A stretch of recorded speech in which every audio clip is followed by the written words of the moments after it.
कांपने वाला चैप्टर शुरू हो जाता है। देखिए आपने सुबह स्टैट्स बताए, 73 मैच पाकिस्तान ने जीते हैं, 52 मैच इंडिया ने जीते हुए, तो माजी तो हमारा बड़ा ताबनाक था। ये चीज है। अब मनोज साहब हैं नहीं हमारे साथ, वरना हम उनको बताते कि माजी कितना तापनाक है और हाल कितना बेहाल।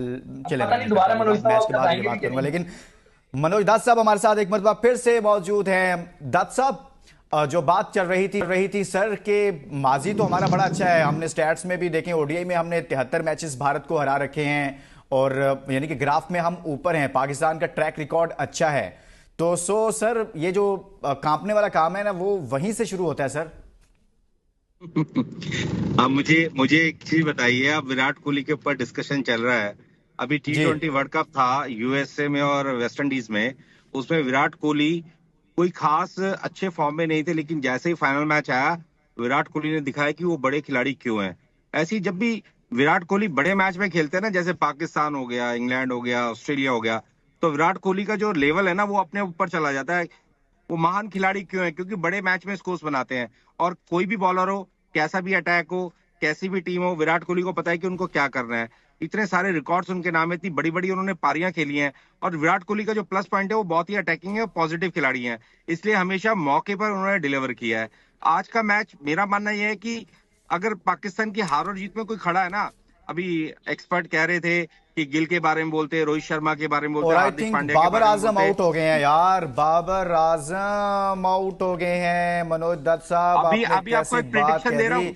अभी बड़े सुनिए सुनिए, आपकी टीम बड़े का स्कोर भारी बनेगा पड़ गए 220। हैं, बाबर आजम साहब आउट हो गए हैं, यही अभी तो मैं आप बता नोट रहा कर हूँ लीजिए, प्यारे मुझे ऐसा शफकत लगता है साहब। 220-240 के सुने बीच मुझे, में रन बनेंगे। ये देखें एक आप पार्टनरशिप सर, आपने कैसी एक बात की कि बाबर आजम आउट हो गए हैं सर। आप बड़े भारी पड़े हैं सर बाबर आजम पर। मैं भारी नहीं पड़ा, मैं भारी सर नहीं आप पड़ा। पड़े हैं मैं भारी सर, मैं आपने एक हमारा एनालाइज मेन कर रहा हूँ। बैट्समैन आउट करवा दिया। पाकिस्तान का जो स्कोर होगा 220-240 के आसपास होगा, कहीं आप ये देख लीजिएगा। एक पार्टनरशिप होगी 60-70 रनों की, उसके 240 बाद 50। अब दस जो साहब आप तो हालात है डरा रहे बाबर हैं हमें आजम सर, को देख धमकी करके दे रहे मैं, हैं आप। सुनिए सुनिए, बाबर आजम हाँ को हाँ, देख करके मैं सोच रहा 290। बाबर आजम आउट है, अब एक रिजवान ने पार्टनरशिप करनी है 70-80 रन की, उसके बाद टोटल आउट होते चले जाएंगे। आप देखना 220-240 के बीच में आपका स्कोर होगा। 240 तो सर ऐसी ऐसी प्रेडिक्शन ना करें, क्योंकि लास्ट टाइम आपने एक प्रेडिक्शन की थी वो बड़ी सही साबित हुई है। ड्राई नहीं, अभी मैच बाकी है, थोड़ा सा नहीं हौसला नहीं, डरा रखें। नहीं रहा, डरा नहीं रहा। हसनैन मैंने यार, पूरा ये तो दत्त साहब तो मैं हमें डरा रहे हैं भाई। 240 नहीं 50 डरा पे आप नहीं लोग रहा, फारग हैं, आप मैंने बाबर दत्त हैं एनालाइज तो साहब आप ने किया है। खुद फारग। ही दत्त साहब ने मैंने खुद ही शो बता से दिया कि पहले 70 रन की एनालाइज किया पार्टनरशिप है तो रिजवान कि देंगे। सो आपकी टीम चले, की क्या अगली पार्टनरशिप स्ट्रेंथ तो है। आपको 70 रन की मिलेगी। उसके बाद दत्त साहब सलमान अली आगा को भूल गए, सऊद हाँ शकील को भूल गए, हमारे पास खुशदिल शाह हैं उनको भूल गए, तैयब ताहिर हैं उनको भूल गए, बहुत सारे प्लेयर हैं। दत्त साहब का जो कल वाला तज्जिया था, उन्होंने एक बात कही थी कि वन साइडेड मारेगा ऑस्ट्रेलिया, तो मैच कहीं भी वन साइडेड नहीं था। बहुत ही आखिर में आके 40 ओवर्स के बाद इस तरह लगा कि मैच अब इंग्लैंड की गिरफ्त से लेकिन निकल जीत रहा तो है। गए ना यार। जब बिल्कुल उनके उसका चार क्रेडिट पांच उनको प्लेयर जाता ना है, होने के बावजूद उसका क्रेडिट उनके लिए एक वन साइडेड है कि जब आपके चार मेन लोग नहीं थे, बिल्कुल तो ऐसे वो ही है। जैसे उनका उन्होंने गेम की तो उसको हम उस तनाजुर में देखें तो वन साइडेड ही था। उसका क्रेडिट उनको जाता है। हाँ लेकिन देखिए ये 50 ओवर की गेम है, हाँ, यहाँ पे आप जब तक 50 ओवर्स नहीं देखेंगे तो आप कुछ प्रिडिक्ट नहीं कर सकते। इस तरह अगर आप वो तो कहना हम स्टार्ट देखेंगे, कर दें लेकिन यार कि अभी भी तो हमें 240 बात बनाएगी, करनी है ना, क्या हो रहा 250 है। जट बनाएगी, साहब, 300 बनाएगी। श्वेत जट साहब, सर मनोज दत्त साहब कह रहे हैं कि बाबर गए तो आप गए, पाकिस्तान गया, आपकी टीम गई, सर कुछ नहीं पल्ले बचा आपके। आप रिजवान साहब क्या करेंगे, सलमान अली आगा क्या करेंगे? 240 240 भी ज्यादा देखिए है। बात सुने, रिजवान ने एक हैं? पार्टनरशिप करनी है, तो 240 रिजवान भी 20 जाएंगे। ज्यादा है। 240 भी ज्यादा अच्छा, है। ये ना हो क्या वो आप कह रहे हैं इंडिया के लिए ज्यादा है 240।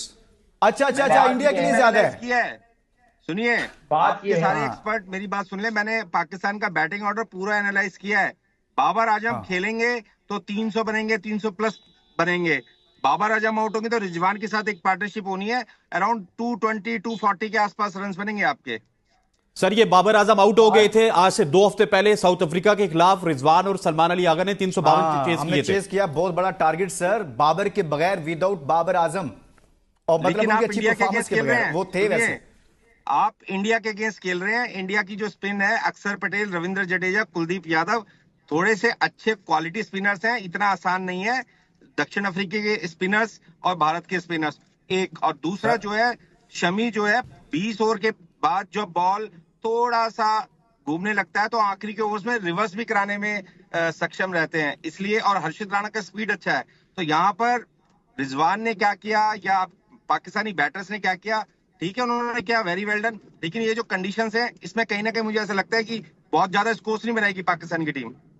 बहुत ज्यादा स्कोर नहीं बनाएगी। शुएब जट साहब पहले 240, अभी बोल रहे हैं 225। सर मुझे लगता है 5 मिनट और प्रोग्राम चला तो ये 200 पर आ जाएंगे सर। ये क्या चल रहा है सर? जब से मनोज साहब हमारे साथ आए हैं ये तो बाबर पर भी भारी पड़ गए, टीम पर भी भारी पड़ गए हैं सर। देखिए, बात यह है कि अगर मैं दत्त भाई को बड़े रिस्पेक्टेड है हमारे, अगर मैं इनको बातों में क्रिकेट जो है ना जीतने दे दूं तो मेरा नाम जट नहीं है। अरे यार, बातों की बात ना करें। बात जो है ना रियलिस्टिक होकर मैं करूंगा कि आपकी टीम मजबूत है, हम इसको मान रहे हैं। इस टाइम पाकिस्तान कमजोर है, हम इसको भी मान रहे हैं। अब अगर आप ये समझते हैं कि बाबर आजम होते तो 300 बन जाते, तो आप फिर आपने 1 मिनट पहले कहा कि मैंने पाकिस्तान के स्क्वाड को एनालाइज किया, तो आपको पता ही नहीं है कि बाबर आजम ने आखिरी मैच में 64 रन बनाए 90 गेंदों में, उसमें 52 बॉलें डॉट के ली। पाकिस्तान के लिए तो अच्छा हो गया कि 52 बॉलें का मतलब डॉट नहीं खेलने को मिली, 52 बॉलों से पहले गेम निपट गया। देखिए बात, वाह वाह वाह जट साहब, क्या कहने, वाह वाह वाह, आपने मेरा लूट लिया जट साहब। रियलिस्टिक होकर बात करेंगे तो मैं आपको बहुत सारी चीजों में जो है ना पीछे धकेल सकता हूँ। ठीक है ना, बात अगर हम इस पे करेंगे कि पाकिस्तान और इंडिया में मजबूत कौन है, मैं मान रहा हूँ कि इंडिया मजबूत है, लेकिन ऑन द डे जो है वो कोई भी किसी को भी सरप्राइज कर सकता है। मत भूलिए कि जो मिस्ट्री बॉलर होता है, अभी आपने स्पिनर्स की बात की थी इसलिए मैं जवाब दे रहा हूँ कि स्पिनर जो होता है ना मिस्ट्री, वो चलता है तो चांद तक जाता है वरना शाम तक होता है। तो इब्रार की शामें गुजर चुकी हैं, वो न्यूजीलैंड के खिलाफ 3 मैचेस में जो है ना अपनी शामें गुजार चुका है, वो जनूबी अफ्रीका के खिलाफ मैच में शाम गुजार चुका है। लेकिन हो सकता है कि आज वो चांद तक जाने का उसका सफर हो, तो जब वो चांद तक जाएगा ना तो फिर आपकी गेंद पल्ले नहीं पड़ेगी। और ये बात याद रखिएगा कि शाहीन अफरीदी का रिदम दोबारा से वापस आने लग गया, वो 140 प्लस की रफ्तार से बॉल करता है। आप हमें हर्षदीप राणा की रफ्तार से ना डराएं। अगर आपने हर्षदीप राणा की रफ्तार, मुझे बोलने दे, हर्षदीप राणा की अगर आपने रफ्तार से हमें डराना है तो आप जाके जो है ना अपने एक्सपर्ट से, अपने फॉर्मर क्रिकेटर से जो सारे प्लेटफॉर्म से बैठ रहे हैं उनसे जाके पूछ लें कि नसीम शाह और शाहीन अफरीदी और हारिस रऊफ का तेज गेंदबाजी इनके पल्ले ही नहीं पड़ती। ये बात सुने, आप हमें ना गिनाएं कि इंडिया ने ये कर लिया, इंडिया ने वो कर लिया। इंडिया ने क्या कर लिया? अभी उनका क्वालिटी बॉलर के साथ सामना नहीं है, हम इस टाइम कमजोर हैं। सिर्फ पाकिस्तान 1 यूनिट नहीं है, अगर ये टीम 1 यूनिट होती तो आप जो है ना वो इस तरह जो है ना बात ना कर रहे होते, बगले झांक रहे होते। आपने एनालाइज नहीं किया सर चीजों को, आपने सिर्फ और सिर्फ अपनी और इंग्लैंड की जो रिसेंट सीरीज है उसको देख के और आप आगे बात कर रहे हैं। ये जो मोहम्मद शामी को टीम में इंडक्ट किया गया है अपने गौतम गंभीर का, अपने रोहित शर्मा का बयान सुनने, वो कह रहे हैं कि सिराज को हमने इसलिए बाहर किया कि वो नई बॉल में इतना कारगर नहीं होता, शामी को इसलिए लेकर आए हैं कि वो नई बॉल में अच्छा होता है। वो जो कप्तान और कोच कह रहे हैं कि नई बॉल की वजह से उसको लाए और आप कह रहे हैं कि 20 ओवर के बाद वो कारगर होता है। सर आपने एनालाइज नहीं किया, आपने कोई रट्टा रटाया बयान है वो लाके दे दिया है। बातों में मैं आपको नहीं जीतने दे सकता, ये मैं आपको बता दूं। हाँ, क्रिकेट आपकी टीम अच्छी है, मैं इसका एतराफ करता हूं, लेकिन अच्छी एक और आउट हो गया है शुएब इमामुल हक आउट हो गए हैं भाई, इमामुल हक आउट हो गए हैं। मनोज साहब आज यार कब तक है प्रोग्राम में मनोज साहब हमारे साथ? ये तो पूरी टीम फारिग हो जाएगी। मनोज भाई, दत्त साहब आप बहुत भारी पड़ रहे हैं यार, ये बिलीव भी यार, वो इमामुल हक देखिए